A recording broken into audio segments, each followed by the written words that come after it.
cugi. Prendi crioulo cabo-verdiano cugi. Crioulo cugi. Várias partes do mundo que não começa a falar inglês e me era fluente em inglês. Me a falar inglês normal. E como também nós ali tem aquela valência de português, estava num tempo lá que estava complicado em termos de documento, em termos de trabalho e tal. Então eu falei, me cozei o que não sabe fazer. Me cozei o que não sabe fazer que me pode desgajar, que me pode arranjar um trabalho assim. Para me pensar, eu assim, aí me dá para inglês. Dá para inglês, dá para português. Eu falei, ok, então daí eu trabalho ainda que estava piar o inglês, com o português, não estava a escrever. De lá, bataway, tinha que me enviar tradutor.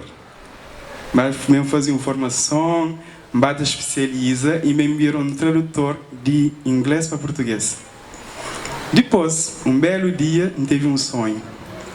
Em sala Brasil, depois as caças correm direito, teve um sonho que em salinha terra, num casa que nunca conche, com o resto da linha que conche, resto da linha que nunca conche, mas que só uma contente, que só sai, que só dentro da terra.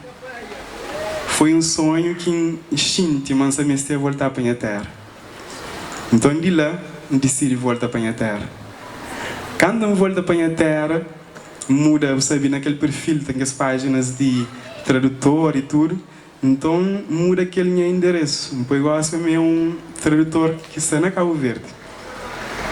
De lá, eu começo a receber ofertas, por exemplo. Pessoas ainda em contato, eu traduzir inglês para português, também estou traduzindo aquele manual ali, aquele música e tal. Então, quando eu põe mansa na Cabo Verde, eu só sei o que eu disse.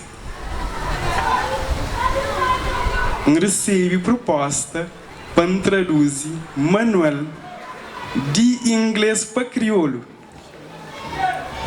De inglês para crioulo, de Câmara Municipal de Boston, que esta manhã é para vocês e para encarregados de educação, que tem filhos na escola municipal de Boston, que esta manhã é esse relatório, não é crioulo, como eu dizer.